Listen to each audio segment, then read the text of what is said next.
en Autriche, en Italie, en France, en Angleterre, et que justement le terme est rentré dans le vocabulaire français et qu'on a passé de caro de coachia à coach, pour enfin arriver à un sport qui était pratiqué par les personnes de la haute société qui s'appelait le coaching. Surmonte tes peurs. Comprends-les, maîtrise-les et dépasse-les. Améliore ton atmosphère. Développe ton mindset, ton environnement et ta vision du monde. Atteins ta destination. Accomplis tes objectifs et ta mission de vie. Bienvenue sur le Atmosphere Podcast.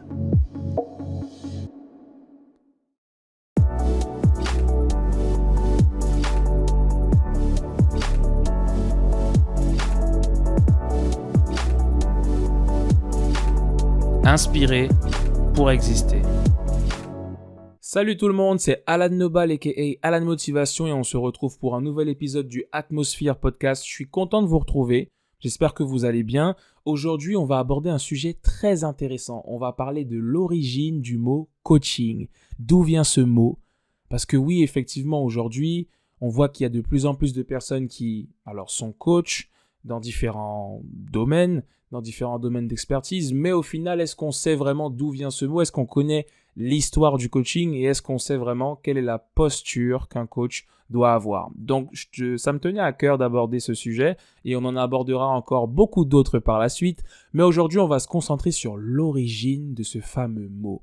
Est-ce que vous savez d'où vient le mot coaching ? Alors, à la base, je savais qu'il y avait un rapport avec un véhicule, etc., mais je me suis dit que j'allais approfondir le tout de façon à pouvoir vous donner des informations très concrètes et je vais vous partager tout ce que j'ai trouvé sur le sujet. D'accord ? Donc, ce qu'il faut savoir déjà concernant l'origine de ce fameux mot, c'est que le mot coaching, en fait, vient du nom d'un véhicule qui s'appelle Kochi, d'accord, qui s'écrit K-O-C-S-I, qui est lui-même un véhicule qui vient d'un village qui s'appelle Koch, qui s'écrit K-O-C-S, d'accord, qui est justement un village du département de Komárom-Esztergom, qui est un département qui se trouve en Hongrie.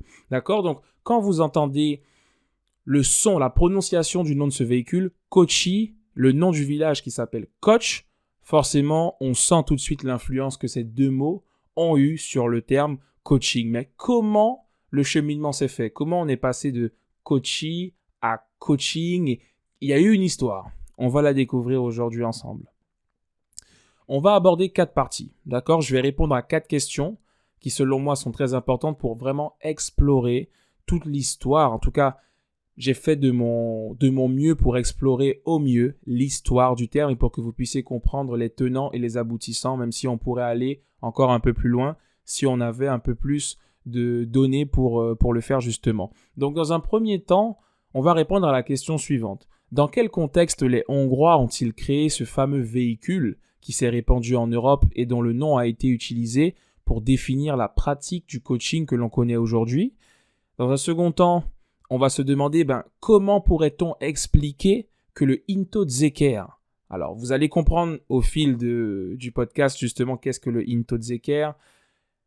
Comment pourrait-on expliquer que le Into Zeker se soit développé seulement vers 1490 alors qu'un type de véhicule suspendu existait déjà vers 1342 ? On va revenir dessus, les véhicules suspendus, le Into Zeker. Si vous vous sentez un petit peu perdu, vous allez comprendre au fil du podcast, rassurez-vous. Dans un troisième temps, comment le Kochi s'est donc propagé en Europe ? Quel a été le cheminement justement pour que ce véhicule se propage et arrive jusqu'en Angleterre, puisque c'est là-bas que naîtra le terme coach, puis coaching. Dans un quatrième temps, enfin, pourquoi le véhicule hongrois a autant impacté l'univers des véhicules suspendus européens, effectivement, et pourquoi pas le véhicule italien ou un véhicule français, par exemple. Donc voilà. La première question à laquelle on va répondre, c'est la suivante. Dans quel contexte les Hongrois ont-ils créé ce fameux véhicule qui s'est répandu en Europe et dont le nom a été utilisé pour définir la pratique du coaching que l'on connaît aujourd'hui ? Ce qu'il faut savoir, c'est que tout serait parti des Magyars, d'accord ? Les Magyars qui sont en fait les ancêtres des Hongrois qui seraient arrivés vers 896 dans les plaines hongroises. Donc ce qu'il faut savoir, c'est que, comme l'explique Patrick Magnodex, alors je vais Justement, Patrick Magnodex, c'est un grand collectionneur et c'est un passionné d'hippomobiles. Donc les hippomobiles, ce sont des véhicules tractés par des chevaux. D'accord ? Du coup, Patrick Magnodex nous explique dans l'un de ses articles, puisqu'il a écrit pas mal d'articles sur le sujet, sur un blog qui s'appelle Attelage Patrimoine, où on peut retrouver énormément d'informations sur les véhicules suspendus, sur tout ce qui va concerner l'univers de l'attelage. Il explique que l'environnement caractéristique et surtout les caractéristiques du terrain ont toujours influencé la réalisation et la création de véhicules tractés. D'accord ? Donc c'est parce que l'environnement dans lequel les Magyars sont arrivés était propice à la réalisation de ce type de véhicule que déjà des véhicules comme ça ont été développés. Donc c'est important de le comprendre. Donc c'était vraiment un nouvel environnement dans lequel ils allaient pouvoir développer ce type de véhicule. Ce qu'il faut savoir quand même, c'est que il y a plusieurs tribus qui sont arrivées dans les Carpates. Et en fait, les tribus qui sont arrivées dans les Carpates, alors pour vous expliquer, les Carpates, c'est une chaîne de montagnes que l'on retrouve en Europe, d'accord, et qui s'étend sur plusieurs territoires, notamment la Hongrie, on va retrouver l'Ukraine, la Roumanie, la Serbie, la Slovaquie ou encore la Pologne. D'accord ? Donc, les tribus qui arrivent dans les Carpates, donc dans cette région, elles avaient déjà, si l'on en croit les éléments que l'on a, elles avaient déjà des chariots, d'accord, qui servaient à transporter les femmes, les enfants, et également à se protéger en cas d'attaque ennemie. Et c'est ce qu'on nous explique et je vous partage quelques sources. Pour petite information, j'ai écrit tout un article, d'accord, sur le sujet, et vous pourrez aller le lire si vous le souhaitez. Je vous mettrai tous les liens en description, que ce soit pour les sources ou pour l'article. Mais justement, on a une source qui nous explique ce que je viens de vous dire par rapport aux tribus qui arrivent dans les Carpates. En effet, les tribus nomades qui s'installèrent dans les Carpates étaient déjà accompagnées de chariots. Ils leur servaient à transporter femmes et enfants, mais étaient également utilisés comme outils de défense lors d'attaques des campements. D'accord ? Donc ils avaient déjà des chariots. Je me suis posé la question, je me suis demandé, est-ce que ces chariots étaient déjà tractés par des animaux ? Je pense que oui, mais je n'ai pas eu suffisamment d'éléments pouvant confirmer cette hypothèse. Mais en tout cas, si les chariots servaient à transporter femmes et enfants, j'ai du mal à croire que les hommes tiraient les chariots eux-mêmes. A priori, ils étaient peut-être déjà tractés par des animaux. Mais bon, il nous manque des éléments pouvant prouver cette hypothèse. Encore une fois, c'est intéressant parce que s'ils avaient déjà des chariots tractés, ça prouve que quelque part, ils avaient déjà cette logique et je dirais cette culture, mais c'est peut-être pas le bon mot, mais ils avaient déjà cette logique de chariots tractés. Donc le fait d'être arrivés dans les plaines hongroises n'a fait qu'accentuer. C'était tout à fait normal pour eux de développer ce type de véhicule. Vous voyez ? Et c'est ça qui est important et c'est ça que vous devez retenir. On retrouve une trace de véhicules tractés au XIe siècle. Et là encore, on a une source intéressante qui va venir appuyer cette idée. Au XIe siècle, les plaines hongroises étaient donc propices au développement de ce type de transport. Les charges lourdes étaient transportées sur des chariots nommés Zeker, S-Z-E-K-E-R, tractés par des bœufs. Il existait également des chariots plus légers tirés par des chevaux. Ils étaient destinés au transport des petites charges et des passagers. Il ne subsiste cependant pas de représentation iconographique de ces voitures utilisées au XIe siècle. Alors là, c'est très intéressant, mais je me suis quand même demandé, parce que là, on parle du XIe siècle et que c'est au XIe siècle où on a vraiment des traces de véhicules tractés, mais entre le IXe siècle et le XIe siècle, que s'est-il passé ? Je n'ai pas eu suffisamment d'éléments pouvant justement savoir, mais il y a de fortes chances qu'ils aient justement développé entre le IXe et le XIe siècle des véhicules tractés. En tout cas, c'est au XIe siècle où on a bien la présence de véhicules tractés, comme on l'a vu, et on sent une sorte d'évolution, parce que là, on a des véhicules tractés par des bœufs pour les charges lourdes, et puis on commence à avoir des véhicules tractés par des chevaux. Là, on commence à en parler pour les charges plus légères et pour avoir les passagers. C'est là où ça va devenir intéressant, d'accord ? Parce que là, on commence à avoir des véhicules typiquement pour les passagers. Même si on transporte avec des petites charges, mais on commence vraiment à prendre en compte les passagers et ça va se développer au fur et à mesure. Le Kochi, notre fameux ami, le Kochi. Alors je dis ami alors que c'est un véhicule, mais en tout cas ce fameux véhicule dont je vous ai parlé au début, KOCSI, le Kochi, on a une trace de ce véhicule au XIVe siècle et j'en ai pas trouvé avant. Donc voilà, on est à peu près sûr, si l'on en croit encore une fois les sources que l'on a, que ce véhicule existait bien au XIVe siècle. Avant, je ne sais pas, mais en tout cas au XIVe siècle, il y a fort à parier qu'il existait effectivement, comme nous l'explique cette source. Au XIVe siècle, en Hongrie, un véhicule nommé Kocsi ou Götsch est apprécié pour son luxe et sa vitesse, mais ne possède pas de caisse suspendue.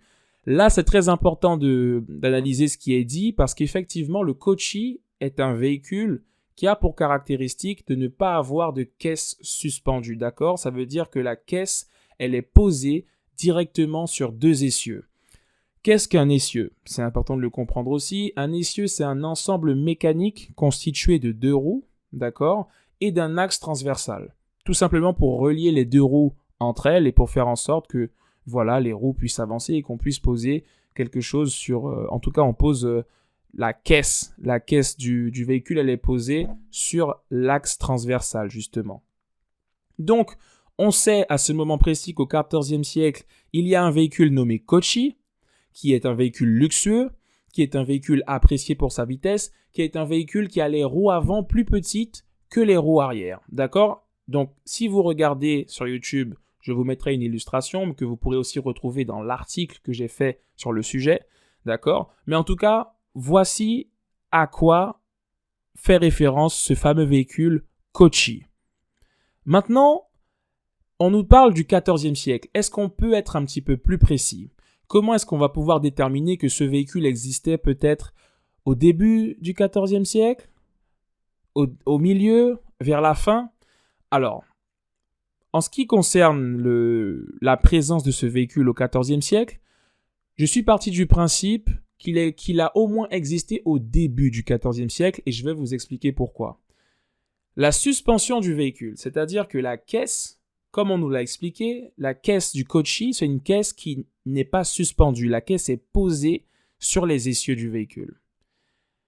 La suspension de la caisse du véhicule va être une évolution et une innovation. D'accord ? Donc ça veut dire qu'on va suspendre la caisse parce que imaginez en fait une caisse qui n'est pas suspendue et une caisse qui est posée littéralement sur les essieux.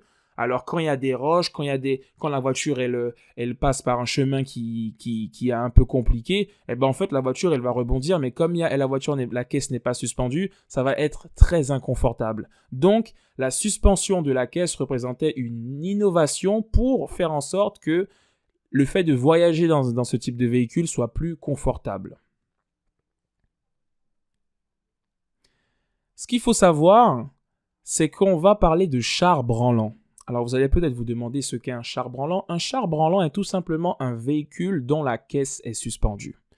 Ça veut dire qu'il y a un char branlant qui va faire son apparition. En tout cas, on a une information qui nous dit qu'en 1342, il y a une personne qui utilisait un char branlant, c'est-à-dire un char dont la caisse est suspendue. D'accord ? Elle n'est pas posée directement sur les essieux. D'accord ? La caisse se balance. Elle a un balancement caractéristique. On a une source qui nous explique ça. La première citation de l'utilisation du char branlant apparaît en 1343 dans la description du voyage de la reine de Hongrie pour aller voir son fils, le roi de Naples. Donc là, j'ai trouvé une deuxième source qui situait ce voyage en 1342, donc je dis plutôt vers 1342-1343. En tout cas, on est dans les environs. Mais on se rend compte de quoi ? C'est qu'en 1342, toujours au XIVe siècle, la reine de Hongrie voyageait avec un char branlant.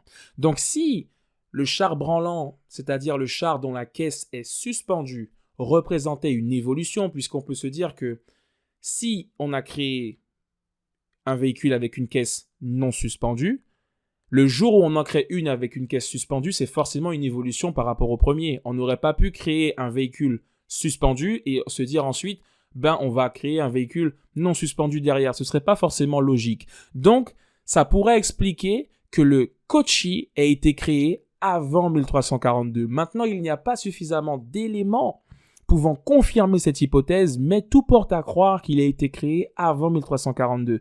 Je vous fais cette petite réflexion pour qu'on puisse avoir une idée, d'accord, pour qu'on puisse essayer de situer au mieux l'arrivée de ce véhicule, d'accord. Maintenant, le Into-Zeker. Le Into-Zeker, qui lui va être en fait un véhicule amélioré, une amélioration du Kochi, ferait son apparition vers 1490. Donc là, on est déjà au 15e siècle. C'est ce que nous explique la source suivante. À la fin du 15e siècle, vers 1490, est construit également en Hongrie une voiture de ce type à la caisse suspendue nommée Into-Zeker en référence à son balancement. Donc là, on voit qu'il y a un véhicule qui arrive, qui s'appelle Into-Zeker, qui a... Alors, Into-Zeker, ça veut dire quoi? Effectivement, j'ai fait quelques recherches et Into, ça se traduit par voiture à cheval, par coche, calèche, carrosse, et Zeker, ça se traduit par chariot, char, charrette. Donc on est vraiment le mot en lui-même, le mot composé, j'ai pas réussi à le traduire, mais une chose est sûre, c'est qu'on a typiquement un nom de véhicule qui est en rapport avec le véhicule lui-même, d'accord? Puisqu'on a voiture à cheval, donc là on retrouve justement cette idée de véhicule tracté par des animaux, chariot, char, le char branlant dont je vous ai parlé juste avant. Vous voyez que tout est un peu lié. Donc, ce qu'il faut savoir par rapport au Into-Zeker, c'est un véhicule qui est évolué, d'accord, par rapport au Kochi. Mais en quoi? Oui, il est suspendu, mais en fait, il est suspendu avec un système bien précis.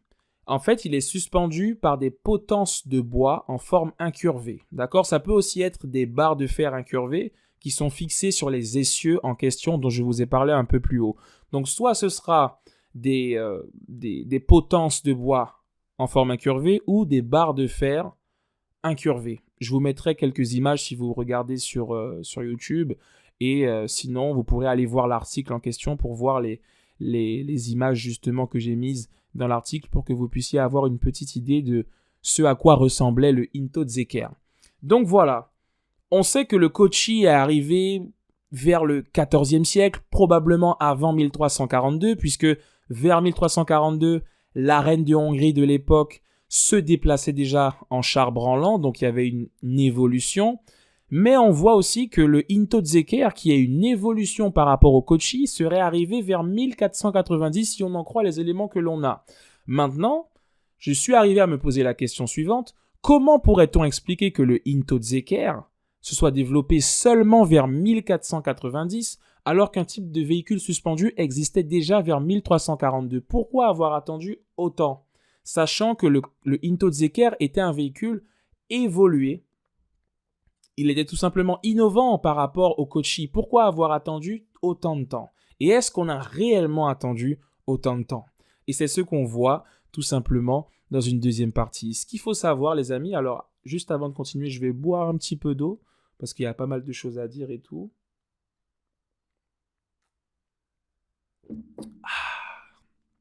Très bien, très bien, très bien, très bien. Alors, comment est-ce qu'on pourrait expliquer ça? J'ai fait pas mal de recherches et c'est très intéressant. Ce qu'il faut savoir, c'est que le Into-Zeker, en tout cas les chars branlants, ils n'avaient pas un énorme succès, même s'ils représentaient une évolution par rapport au Kochi qui avait une caisse fixe posée sur les essieux. Et on a une source qui nous l'explique en tout cas, et elle vient de Patrick Magnodex. Il est à noter que les contemporains n'appréciaient pas obligatoirement ce véhicule dont le balancement pouvait être assez désagréable. Il fut essentiellement utilisé comme voiture de luxe et de parade et il ne se développa que très progressivement.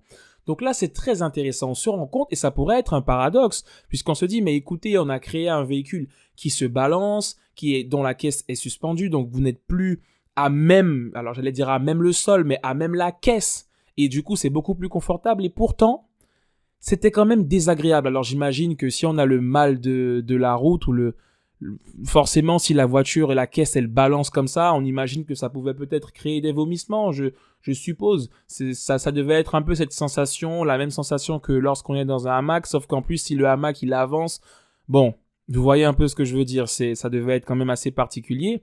Mais en plus, comme on le dit, ce sont quand même des véhicules luxueux. Et comme vous l'avez vu tout à l'heure, j'ai parlé de la reine de Hongrie, d'accord ? Et vous allez voir qu'il y a quand même cette impression que ces véhicules étaient réservés à des personnes d'un certain rang social.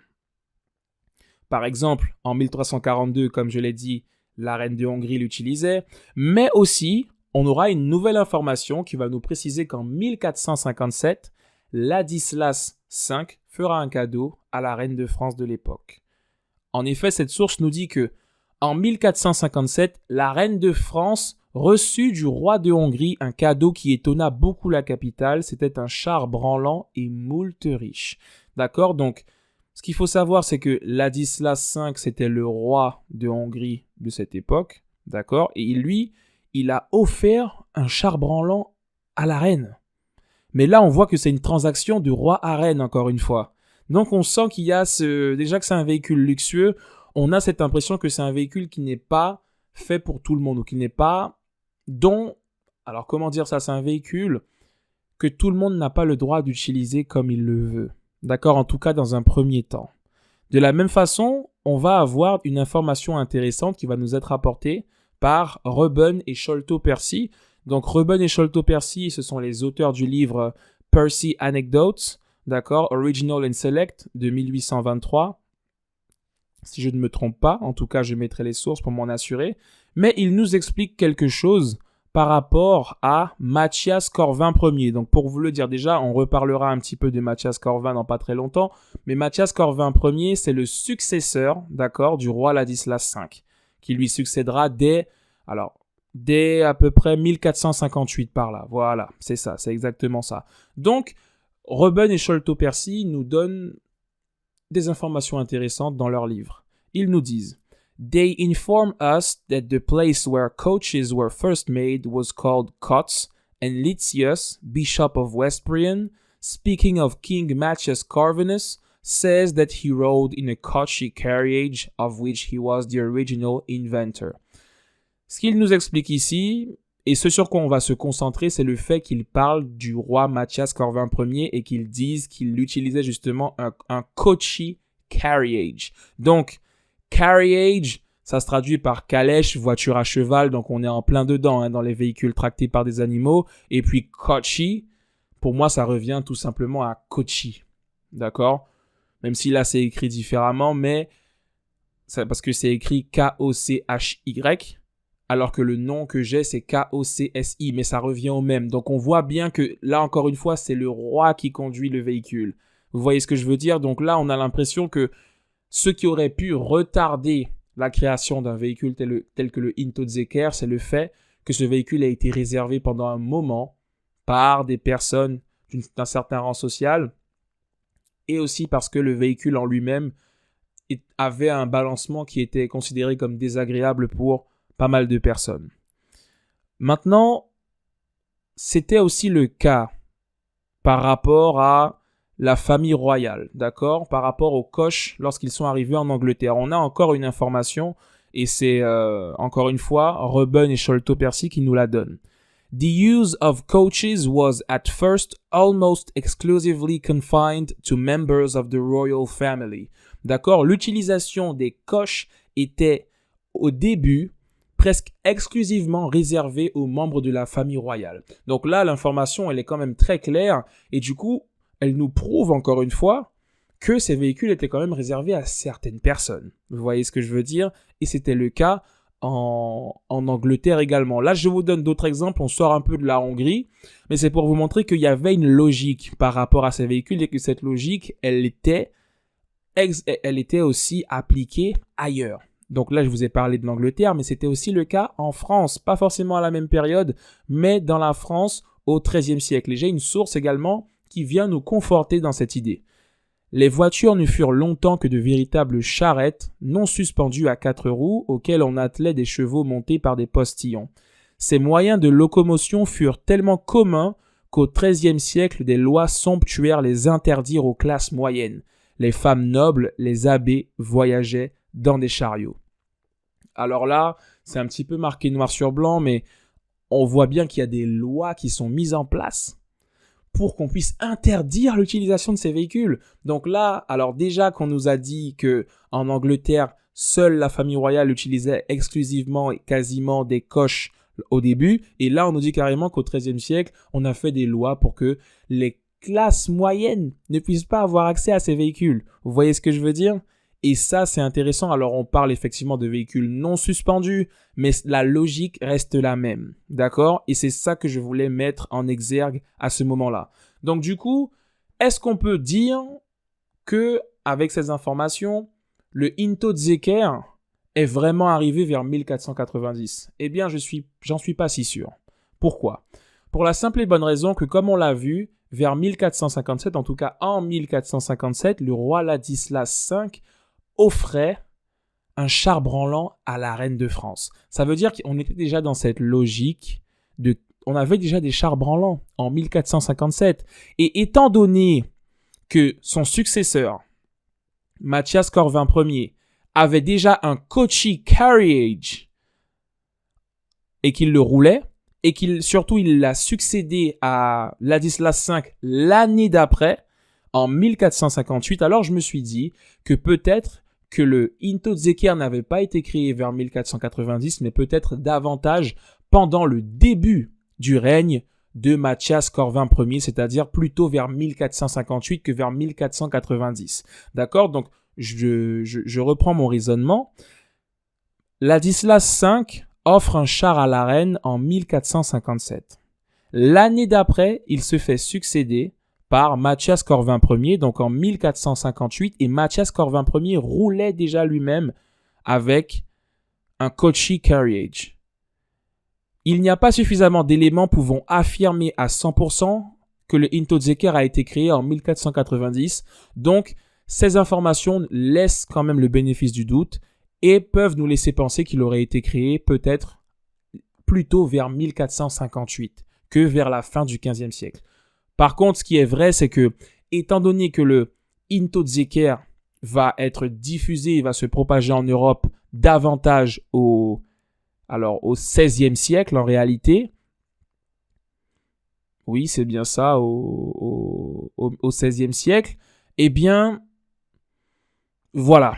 Il se pourrait quand même qu'il ait été créé vers la fin. Mais vous voyez, on n'a pas suffisamment d'éléments pouvant affirmer une date. Mais je ne suis pas sûr à 100% qu'il ait réellement été fait vers 1490. Donc je dis, en tout cas, une chose est sûre, il a très certainement été fait pendant le règne de Mathias Corvin Ier. Donc entre 1458 et 1490. Ça, c'est une certitude.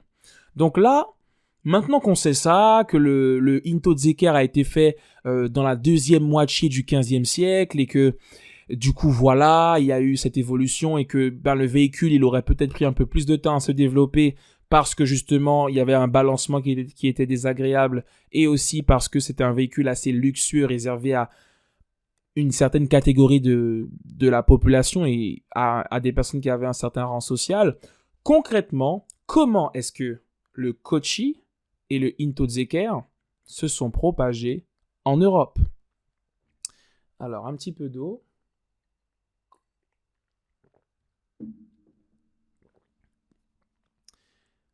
Il y a un élément important à prendre en compte. Et ça, j'ai particulièrement kiffé travailler sur cette partie pour voir en fait quel avait été le cheminement de ce véhicule et de ces véhicules. Mais on va surtout s'appuyer sur le Intozekr, d'accord? Ce fameux véhicule dont la caisse est suspendue par des potences en bois ou en fer. Un élément important à savoir, et cet élément est quand même, selon moi, déterminant par rapport à la suite, par rapport au coaching, parce que là, pour l'instant, on parle vraiment du véhicule. Vous vous dites peut-être, oui, mais à quel moment le coach arrive, le coaching, on y arrive. Vous allez comprendre, vous allez voir. Mais ça, c'est le cheminement, vraiment, pour arriver à cette étape. Ce que vous devez savoir maintenant, les amis, c'est que lorsque le Kochi, alors je le rappelle encore une fois pour que vous puissiez bien comprendre, le Kochi, à la base, c'est un véhicule dont les roues avant sont plus petites que les roues arrière et dont la caisse n'est pas suspendue, elle est posée, d'accord, sur les essieux notamment. Le Into-Zeker, c'est un véhicule dont la caisse est suspendue, elle n'est pas posée sur les essieux. Elle est suspendue avec des potences, d'accord, en bois ou en fer. Ce qui s'est passé en fait, c'est que lorsque ces deux véhicules se sont propagés dans le reste de l'Europe, qu'ils ont quitté la Hongrie pour aller vers le reste de l'Europe, vraiment, il y a un seul nom qui est resté. Le nom qui est resté, c'est pas le Into-Zeker, c'est le nom de Kochi, parce que c'est ce nom-là qui a marqué les gens. D'accord ? Alors, on a choisi ce nom-là et je pense que ce choix a été décisif. Tout simplement. Alors là, c'est ma sono qui s'est éteinte, mais ce choix a été décisif et on a une source justement qui nous en parle. Ce patronyme de Kochi, K-O-C-S-I, transformé en Koch, devient le nom générique de toutes les voitures à suspension. C'est donc sous le nom d'une voiture à caisse fixe, le Kochi, que se développèrent d'autres types de voitures à suspension. Cet élément-là, il est très important parce que je me suis dit que si c'était le nom Into-Zeker qui était resté, c'est pas sûr qu'on aurait retrouvé c'est même pas sûr que le mot coach aurait existé. On peut pas l'affirmer parce que étant donné que le mot coach et le mot coaching vient du véhicule Kochi, si on avait appelé le véhicule et qu'on l'avait répandu en disant lui c'est le Into-Zeker et que tous les véhicules vont s'appeler Into-Zeker, on aurait peut-être eu un autre nom. Et peut-être que le coaching qu'on connaît aujourd'hui ne se serait même pas appelé coaching en fait. Peut-être que si, mais par un autre biais. En tout cas, le choix de ce nom pour tous les véhicules à caisse suspendue a vraiment été décisif selon moi, parce que si ça n'avait pas été ce choix-là, et qu'on avait appelé les véhicules Into-Zeker, je ne sais pas comment on aurait traduit Into-Zeker en français ou en anglais, ce que ça aurait donné. Kochi, coach, coche. Carro do Coccia en Italie, mais on va y revenir dans pas très longtemps, on va y arriver. Patrick Magnodex rajoute une information importante. Il nous dit, dans le langage courant de cette époque, la dénomination Kochi va alors rapidement s'appliquer indistinctement aux deux types de véhicules. Et ça, c'est super important. Alors moi, je me suis demandé un petit peu pourquoi, mais en tout cas, ça a été, je le pense, décisif. Maintenant, qu'en est-il de la propagation de ce véhicule ? Je pense que ce véhicule hongrois, en tout cas le Kochi. Maintenant, quand je vais parler de Kochi, c'est pour que vous puissiez comprendre vraiment. C'est que là, quand on parle de la propagation de ces véhicules et qu'on parle du Kochi, on parle en réalité de deux véhicules. Le véhicule non suspendu et le véhicule à la caisse suspendue. Mais je vais tout faire pour ne pas vous embrouiller et pour que vous puissiez avoir des éléments assez clairs. Donc, je vais voir si je fais une petite distinction entre les deux quand même. Mais en tout cas, sachez que les deux véhicules se sont répandus avec le même nom. Mais de toutes les façons, c'est le Into-Zeker qui a pris le dessus puisqu'on a gardé des véhicules suspendus puisque c'était une amélioration. Et après, les véhicules à caisse fixe, forcément, on les a très certainement fait de moins en moins. Mais il y a eu un certain cheminement. D'abord par l'Autriche. Ah là là, oh là là. Faut pas que je tousse énormément comme ça. Donc, il y a eu un certain cheminement. Le Into-Zeker, en tout cas le Kochi, les véhicules hongrois, on va dire ça comme ça, se sont propagés d'abord en Autriche, puis en Italie, puis dans le reste de l'Europe, selon une source que l'on a qui nous explique cela. Lors de l'extension de leur utilisation vers l'Autriche, l'Italie puis toute l'Europe, le nom de Kochi fut donné à ces deux types de voitures hongroises. Alors là, on nous répète encore que le nom est resté. Le nom Kochi est vraiment resté pour les deux véhicules, vous voyez. Et je pense même que pour étayer ce cheminement, ça a été d'abord par l'Autriche, puis par l'Italie, puis par la France et par l'Angleterre. Et on a pas mal d'éléments qui vont dans ce sens et qui valident cette hypothèse. On a une carte de l'Europe du XVIe siècle, d'accord ? Si vous êtes sur YouTube, vous allez la voir. Si vous êtes sur Spotify ou ailleurs, sachez que la carte est disponible dans l'article que j'ai écrit sur le sujet. Donc, sur la carte que l'on a, en fait, on peut voir assez aisément qu'on a le royaume de Hongrie. Alors, on a le royaume de Naples, d'accord, au niveau de l'Italie. Et c'est intéressant parce que je disais que la reine de Hongrie se rendait à Naples, d'accord, pour voir son fils, le roi de Naples. Donc, on a, vous voyez, le royaume de France, le royaume d'Angleterre. Et par rapport au positionnement géographique, alors, on ne voit pas forcément là comme ça l'Autriche. Mais je vous ai donné je vais vous montrer une autre carte, d'accord, qui est une carte plus actuelle, qui nous permet de voir un positionnement beaucoup plus clair de ces différents territoires. Et là, on sent que la propagation n'aurait pas pu se faire autrement. On a donc la Hongrie, on a l'Autriche juste à côté, puis on a l'Italie juste à côté de l'Autriche, puis on a à côté de l'Italie la France et enfin le Royaume-Uni. Donc tout porte à croire d'un point de vue, si on s'appuie sur ces éléments géographiques et sachant qu'il n'y avait pas d'avion à l'époque, que la propagation de ce véhicule n'aurait pas pu se faire autrement, sauf preuve du contraire bien évidemment, mais tous les éléments portent à croire que la propagation du Kochi s'est faite comme ça. Donc, le Kochi, il arriverait en Italie, alors on a parlé de l'Autriche, d'accord, mais il arriverait en Italie vers le XVIe siècle, d'accord, comme nous l'explique la source suivante. Par la suite, cette voiture suspendue fut introduite en Italie au XVIe siècle. Super important, comme je vous l'avais dit. Donc, c'est au XVIe siècle que la propagation, elle commence vraiment à se faire. Donc, elle fut introduite en Italie au XVIe siècle par le cardinal Hippolyte d'Este. Alors, je ne sais pas si je prononce bien son nom, mais bon. Sous le terme de carro de coccia, puis son utilisation s'étendit à l'ensemble de l'Europe sous la terminologie de coche. On y arrive. Donc là, on est passé de Kochi à carro de coccia, pour arriver ensuite à coche, d'accord? Et étant donné qu'il serait donc arrivé en Italie avant, l'Italie, ils ont donné un nom, et ensuite c'est arrivé en France, et ensuite les Français ont donné le nom, d'accord? Maintenant, est-ce que les Français savaient déjà que de tels véhicules étaient utilisés ailleurs? C'est probable. Est-ce qu'ils avaient déjà commencé à utiliser ce nom? C'est probable aussi, mais en tout cas, ce qui est sûr, c'est que le terme coche serait rentré dans le vocabulaire français en 1545. Et pas avant. Alors, ça ne veut pas dire que le terme n'était pas utilisé avant. Mais en tout cas, il rentre dans le vocabulaire en 1545 d'après les informations que l'on a. Donc maintenant, je pense quand même que le Kochi arrive en Italie dans la première moitié du XVIe siècle. Tout simplement parce que, comme je l'ai dit, le terme coche est rentré dans le vocabulaire en 1545. Donc, pour moi, c'est une hypothèse qui tient la route, d'autant plus que le véhicule est quand même arrivé en Italie avant la France.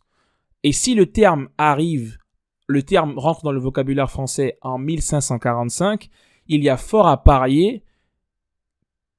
Alors, je me suis un petit peu perdu dans ma réflexion, mais étant donné qu'il arrive en 1545, le terme rentre dans le vocabulaire français en 1545, et que le véhicule est d'abord arrivé en Italie, il y a de quoi penser que le véhicule serait arrivé en Italie avant 1545. D'accord ? Maintenant, encore une fois, c'est une hypothèse, mais je n'ai pas assez d'éléments pouvant prouver cela. Mais j'essaie vraiment de situer, si vous voulez, d'un point de vue temporel, la propagation du véhicule. J'espère que j'ai été clair parce que là, mais c'est vrai que mes pensées se sont un peu emmêlées. Mais en tout cas, voilà. Retenons bien le véhicule est arrivé au XVIe siècle en Italie. Maintenant, dans la deuxième moitié, j'y crois pas trop. Très certainement dans la première. Et notamment, on a l'élément qui nous dit que le véhicule le nom est rentré dans le vocabulaire français en 1545. Voilà. Moi, je pense qu'il est arrivé dans la première moitié, mais encore une fois, je n'ai pas suffisamment d'éléments pour le prouver. Maintenant, Sholto et Reuben Percy nous donnent encore d'autres informations. It was not until the middle of the reign of Queen Elizabeth that coaches were introduced into England. Coaches were introduced into England from France by Henry Fitzalan, the last Earl of Arundel of that name. Et cette information, elle est très, très, très, très, très importante. D'accord ? Pourquoi ? Parce qu'il nous dit quoi ? Il nous dit que ce n'est pas avant le milieu du règne de la reine Elisabeth que les coches furent introduits en Angleterre. Ils ont été introduits en Angleterre de la France. Là, on nous le dit noir sur blanc. Donc, si l'on en croit cette source, les coches sont arrivés en Angleterre grâce à la France. D'accord ? Donc, on voit ce cheminement qui se fait. Vous voyez, on voit ce cheminement qui se fait. Donc, si ce sont les Français qui ont apporté... En tout cas, il y a un élément important quand même que je précise, c'est que Henry Fitzalan, c'était si je ne me trompe pas, c'était un Anglais. Hein. d'accord? C'était un Anglais. Donc, c'est parce qu'il voyageait beaucoup, justement, qu'il a vu les véhicules et qu'il a notamment ramené les coches en Angleterre, si je ne me trompe pas. Mais en tout cas, là, quand on lit ça, on voit noir sur blanc que les coches qui sont arrivées en Angleterre venaient de France. Donc, le cheminement, il est logique. Ça fait France-Angleterre. Donc, ce serait tout à fait logique qu'on ait Italie, France, Angleterre et qu'on ait tout simplement Autriche, Italie, France, Angleterre. Et pour finir, là où ça a commencé, la Hongrie. Voilà pourquoi j'ai structuré ça comme ça et que mon raisonnement porte sur ce cheminement géographique. Maintenant, un élément important aussi, c'est que de quand à quand dure le règne de la reine Élisabeth de l'époque? De 1558 à 1603. D'accord? Donc, on pourrait se dire que si c'est vers le milieu du règne de la reine Élisabeth, ce serait vers 1580 que les coches arriveraient en Angleterre. Donc, 1580. Vous voyez ce que je veux dire? Donc, si les coches arrivent en Angleterre vers 1580, il y a très peu de chances pour qu'ils soient arrivés dans la deuxième moitié du XVIe siècle en Italie. C'est pas possible. En tout cas, je ne trouve pas l'information pertinente et logique. D'accord? Donc, s'ils arrivent en 1580 vers 1580 en Angleterre, alors que eux-mêmes viennent de France, je pense que de manière logique, ils sont arrivés dans le début du XVIe siècle en Italie. Vous voyez ce que je veux dire? Je pense que vous suivez mon raisonnement. Mais je reprends quand même pour bien le préciser. Étant donné que les coches arrivent en Angleterre vers 1580, il y a fort à parier que les coches d'Italie sont arrivés en Italie au début du XVIe siècle. D'accord? Sachant que le terme coche est rentré dans le vocabulaire français vers 1545 et surtout que les coches anglais venaient eux-mêmes de France. Voilà. Donc, on est passé de carro de coccia à coche à coach. Et là, on y arrive parce que en France, on les appelait coches et en Angleterre, ces véhicules ont été appelés coach. Le terme que l'on utilise aujourd'hui pour décrire un coach. Donc, vous voyez ce que je veux dire? Et là, on arrive vraiment dedans. Et il y a deux personnes, donc deux femmes, une qui s'appelle Sylviane Cagnot et l'autre qui s'appelle Viviane Launay, qui sont deux coachs certifiés par l'International Coach Federation, qui ont écrit un livre qui s'appelle Cas de coaching commenté, dans lequel elles nous donnent une information aussi très intéressante par rapport au terme coaching. Elles nous disent, à la fin du XVIIIe siècle, donc là on est quand même c'est beaucoup plus loin en termes de période quand même, mais elles nous disent, à la fin du XVIIIe siècle, en Angleterre, la conduite des charrettes tirées par des chevaux se transforme en conduite d'attelage. Ce sport réservé à la haute société s'appelle le coaching. Alors je bois un petit peu. Si vous avez écouté jusque-là ou que vous me regardez juste là, maintenant vous comprenez le cheminement total. On est passé des Magyars en 896 qui sont arrivés dans les plaines hongroises, qui ont construit des véhicules, qui avaient déjà des véhicules. Après, on est passé au Kochi, d'accord, qui se serait développé dans la première moitié du XIVe siècle. Puis on a vu qu'en 1342, il y avait le véhicule, le char branlant de la reine de Hongrie de l'époque qui se rendait à Naples. Puis on a vu qu'il y avait le Intozekar en 1480.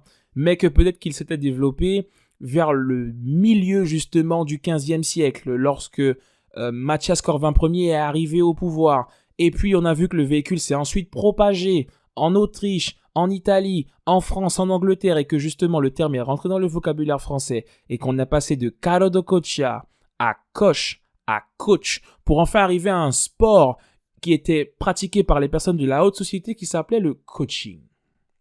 Et là, on y est, les amis. Je trouve ça vraiment fascinant, incroyable, parce que c'est ouf de voir comment on passe d'un véhicule jusqu'en Hongrie à ce fameux terme. Et là, le terme, il apparaît. Le terme coaching, il apparaît dans le contexte du sport. Et c'est intéressant, on verra ça dans un autre podcast, mais on verra aussi que le coaching va être appréhendé dans le monde du sport, d'accord, dans le tennis. Puis dans le monde de l'entreprise, mais ce sera dans le monde du sport également. Donc le fait de voir que le terme même naît, si l'on en croit encore une fois les informations que l'on a, voir que le terme naît en étant un sport, d'accord, l'attelage, eh bien là, je trouve ça très intéressant. Donc, l'attelage, c'est quoi? C'est l'art de conduire 1, 2 ou 4 chevaux, poney ou âne attelé à une voiture de 2 ou 4 roues. D'accord? Donc, voilà. Maintenant, on se retrouve dans cette dernière partie, les amis, où moi, je me suis demandé pourquoi le véhicule hongrois a autant impacté l'univers des véhicules suspendus européens. Qu'est-ce qui pouvait justifier que ce soit le véhicule hongrois? Parce que le véhicule s'est propagé, on a gardé le nom de Kocsi, tous les véhicules suspendus ont ensuite gardé ce nom-là, on l'a juste traduit sur les différents territoires. Mais pourquoi le véhicule hongrois et pas un autre? Pourquoi le véhicule hongrois a eu un tel impact? Et c'est ça maintenant dans cette dernière partie qu'on analyse. Et vous allez voir que c'est très intéressant. Je pourrais le répondre en une phrase. Par exemple, je pourrais vous dire que le véhicule hongrois a eu un tel impact parce que justement, c'est eux qui ont créé les premiers un véhicule suspendu de ce type. Mais en même temps, est-ce que j'ai des éléments pour le prouver? Eh bien, j'ai beaucoup d'éléments qui tendent effectivement à le prouver et je vais vous partager ça tout de suite. Donc, comme on l'avait vu, déjà, au XIVe siècle, il y avait le Kocsi. Il était apprécié pour son luxe et sa vitesse. D'accord? Et il y avait aussi la Ladislas V qui avait offert ce fameux cadeau à la reine en 1457, un char moult riche, qui étonna beaucoup la capitale. Et moi, je me suis dit, mais pourquoi les Français ont été autant étonnés par ce cadeau? Est-ce qu'ils ont été étonnés, en tout cas la capitale? Pourquoi la capitale a été autant étonnée? Est-ce que c'est parce qu'ils voyaient un char branlant pour la première fois? Ou bien est-ce que c'est parce que le char branlant était vraiment beaucoup décoré et il était vraiment luxueux comme ils n'en avaient jamais vu auparavant? Je me suis dit, on va partir sur une hypothèse. Ils n'avaient peut-être jamais vu de char auparavant. De char suspendu, je précise. De char suspendu. Maintenant, il y a une source qui nous explique que les chars branlants construits en France n'arriveraient pas avant le milieu du XVIe siècle.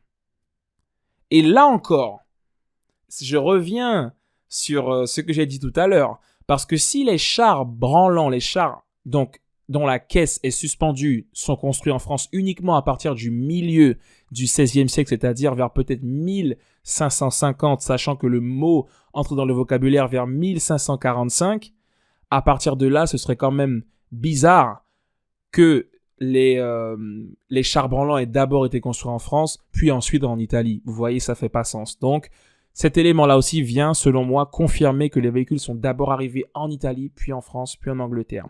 Revenons à cette source qui nous donne pas mal d'informations sur les chars branlants en France. La figure 7 donne les extrémités de ce véhicule qui ne paraît pas avoir été posé autrement que sur deux essieux. Les deux banquettes se regardant, le plancher et les accoudoirs étaient garnis de tapis mobiles. Quelquefois, si l'on s'en rapporte aux gravures du XVIe siècle, les deux entrées étaient munies de marchepieds fixes sur lesquels tombaient les tapis, et une sorte de capote à soufflet pouvant s'abattre et se relever était posée sur les dossiers et les accoudoirs, au-dessus de l'une des deux banquettes ou sur les deux. Ces voitures prenaient le nom de coches. Il ne paraît pas qu'elles fussent suspendues avant le milieu du XVIe siècle. Ce premier système de suspension consiste en deux courroies passant longitudinalement sous le coffre. Cette suspension fit donner à ces chars le nom de chars branlants. Je rappelle qu'on avait déjà en 1342 la reine de Hongrie qui utilisait un char branlant. Donc maintenant, il y a quand même un décalage. Cette source est très importante aussi, mais quand on la lit, on voit qu'il y a un décalage. Pourquoi? Parce que on appelait déjà ces véhicules coches alors même qu'ils n'étaient pas suspendus. Du coup, on peut se dire, mais comment ça se fait? Parce que, voilà, les véhicules qui étaient les Kocsi, notamment, étaient suspendus, notamment le Into-Zeker. Mais en fait, j'ai réalisé que c'était pas un problème. Pourquoi? Parce que, encore une fois, comme on nous l'explique et comme une source nous le rappelle, lors de l'extension de leur utilisation vers l'Autriche, l'Italie, puis toute l'Europe, le nom de Kocsi fut donné à ces deux types de voitures hongroises. Et lorsque je parle des deux types de voitures hongroises, je parle des voitures non suspendues, d'accord, à la caisse fixe, et aux voitures suspendues, au Into-Zeker. Donc en fait, le fait qu'on appelle des voitures non suspendues coches déjà, prouve encore une fois toutes les voitures s'appelaient Coche. Toutes les voitures ont pris le nom de Kochi, d'accord? Et c'est comme ça qu'on pourrait le justifier. Donc, même si les voitures françaises, les véhicules français n'étaient pas suspendus, ils s'appelaient déjà Coche parce que tous les véhicules, indépendamment de leur suspension ou non, s'appelaient Coche, notamment lorsque les véhicules hongrois se sont propagés dans l'Europe. D'accord? Donc, ce n'est pas anormal de voir un véhicule non suspendu avoir un tel nom déjà. Maintenant, j'ai eu une hypothèse. Je me suis dit, bon, le Intotzeker a sûrement inspiré les véhicules français, les véhicules suspendus français. Et là, je me suis rendu compte que, ouais, c'était possible, mais pas forcément. Pourquoi? Parce que on voit quand même que le système de suspension est différent du système de suspension hongrois. Regardez, que si on relit cette source, elle nous dit « Ce premier système de suspension consiste en 2 courroies passant longitudinalement sous le coffre. » Donc là, je vous montre... si vous êtes sur YouTube, je vous montre une image pour que vous puissiez voir en fait à quoi ça ressemble globalement. Or, le système de suspension hongrois, quant à lui, il est fait différemment. Pourquoi? Parce que ce sont je le rappelle, des potences en bois incurvé ou en fer incurvé. Alors que là, on a vraiment un système qui consiste en 2 courroies passant longitudinalement sous le coffre. Donc le système de suspension est quand même différent. Est-ce que cela est normal encore une fois? C'est très probable puisque comme on l'a vu, tous les véhicules à suspension ont pris le nom justement de Kochi. Et ce, indépendamment de leur système. Donc, ils pouvaient avoir des systèmes de suspension tout à fait différents les uns des autres. C'est juste que le nom des véhicules est resté iconique et est resté Kochi, c'est-à-dire Coche en France et Coach en Angleterre. Donc, voilà, comme je le disais effectivement et comme je le vois dans mes notes, c'est que le terme Kochi, traduit par Coche en français, est devenu le nom générique de toutes les voitures à suspension. Donc, voilà. Toutes les voitures à suspension et forcément toutes les voitures à suspension n'avaient pas le même système de suspension. Et c'est pour ça qu'on le voit bien avec l'exemple de la France où on a des véhicules suspendus, des chars branlants, avec un système de suspension tout à fait différent du système de suspension hongrois. Maintenant, ce qui est intéressant de constater, c'est que les pays de l'Est ont quand même beaucoup gardé le modèle de véhicule hongrois. Et il y a beaucoup d'images de véhicules de tout type qu'on peut retrouver sur un article de Patrick Magnodex sur Attelage Patrimoine qui montre justement qu'il y a différents types de véhicules, toujours avec le système de suspension hongrois, qui ont été créés dans les pays de l'Est. Et là, on a une source justement qui vient nous le confirmer. Cependant, la tradition de la construction de voitures sur la base des Kochi et Intotzeker se maintint dans les pays de l'Est. Elle se diversifia et concerna tous les types de transports, y compris les services de transport public. Donc là, voilà, c'est très intéressant. Au final, je me suis posé une question, je me suis dit, pouvons-nous affirmer que le char branlant de 1457, là, que Ladislas V a offert à la reine de France, était le premier véhicule suspendu que les Français voyaient? Est-ce qu'on peut en être certain pour autant, malgré les éléments que l'on a? Eh bien non.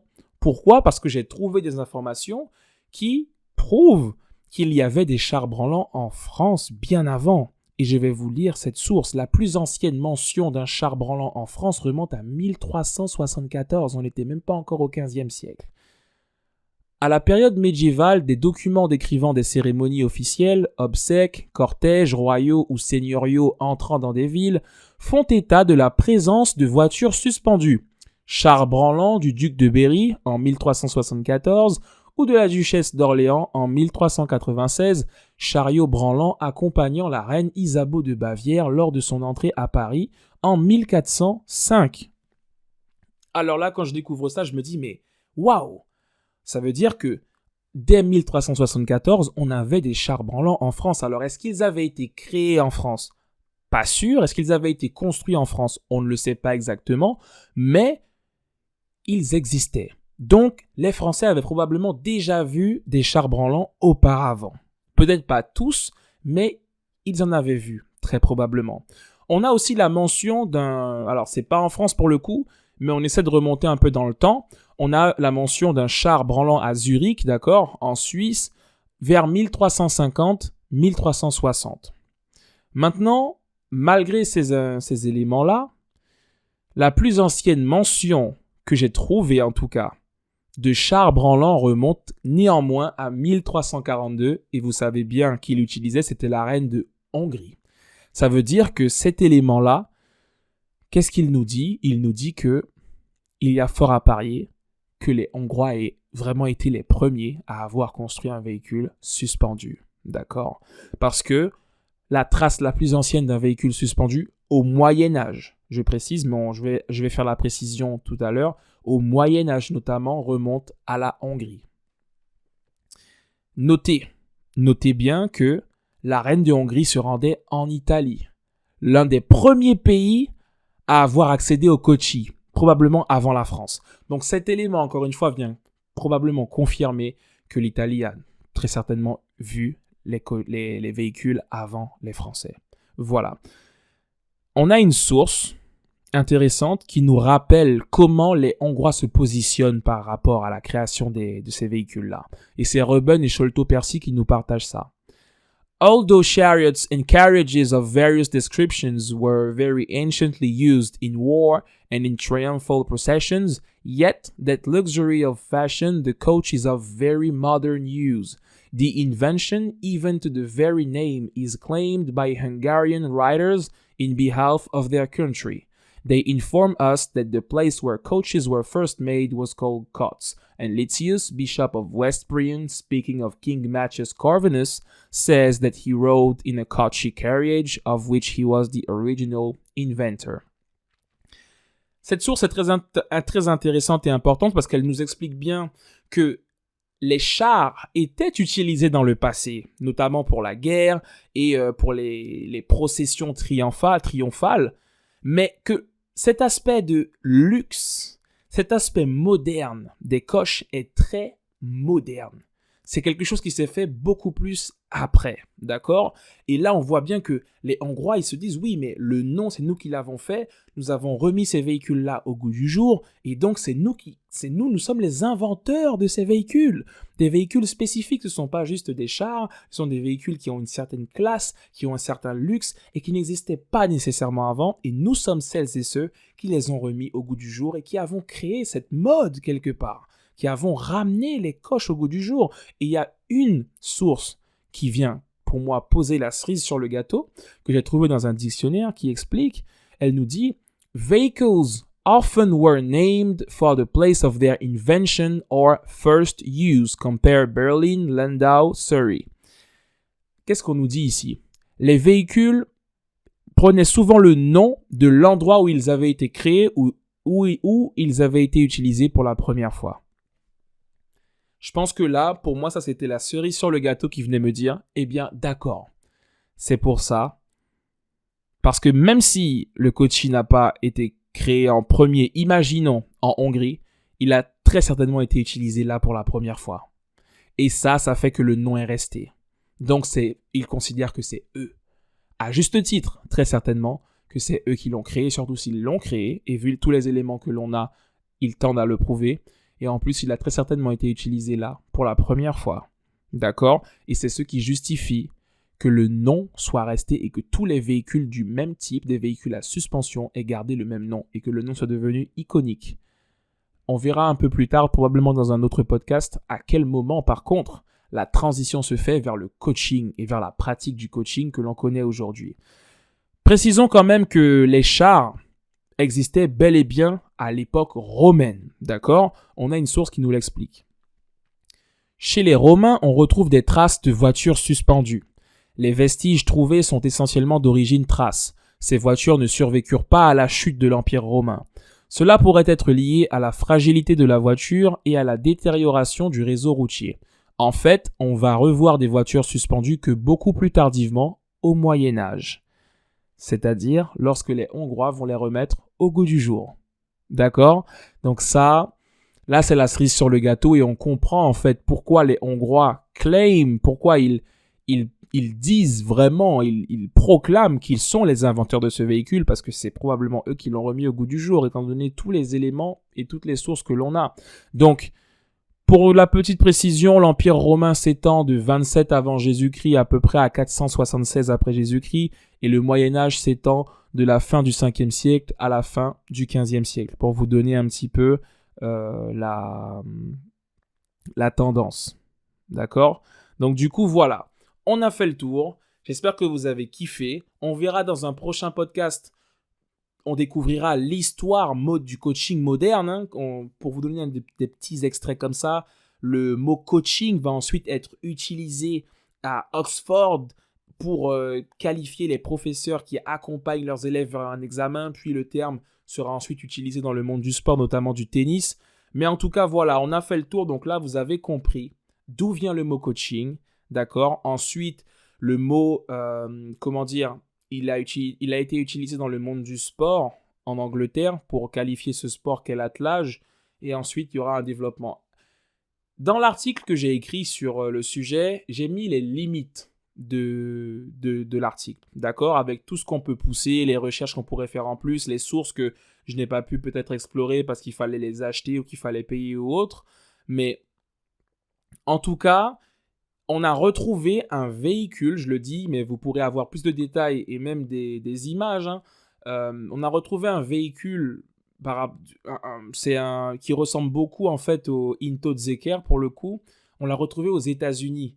Et donc, comme l'expliquait Patrick Magnodex, il a très certainement été importé d'Europe. D'accord ? Maintenant, comment ? On ne sait pas trop comment ça s'est fait, mais on l'a retrouvé aux États-Unis.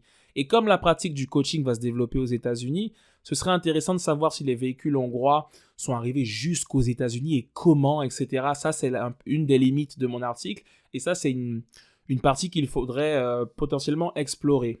En tout cas, on a aussi retrouvé une société aux États-Unis, si ma mémoire est bonne, mais vous pourrez voir ça dans l'article. Dont j'ai oublié le nom d'ailleurs, mais qui utilisait des transports, d'accord ? Mais je sais qu'il y a coaching dans le nom, mais j'ai un peu oublié le nom. En tout cas, dans l'article, vous avez les limites de l'article avec des axes de réflexion, des axes d'approfondissement du sujet, aussi quelques définitions, d'accord ? Et puis toutes les sources, mais je vous mettrai les sources en espérant que je puisse avoir tout l'espace nécessaire pour mettre les sources. En tout cas, vous aurez tout. J'espère que vous avez kiffé ce podcast. N'hésitez pas à le réécouter, prendre le temps de l'écouter, prendre le temps de lire l'article si vous préférez le format écrit.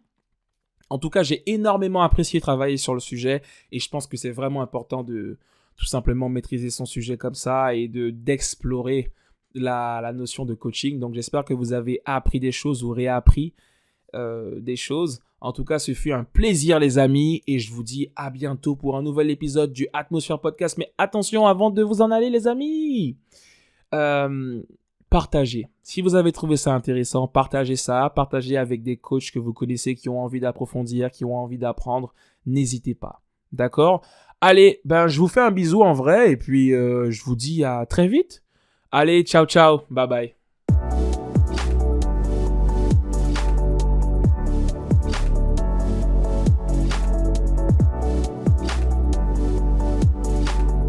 Inspirer pour exister.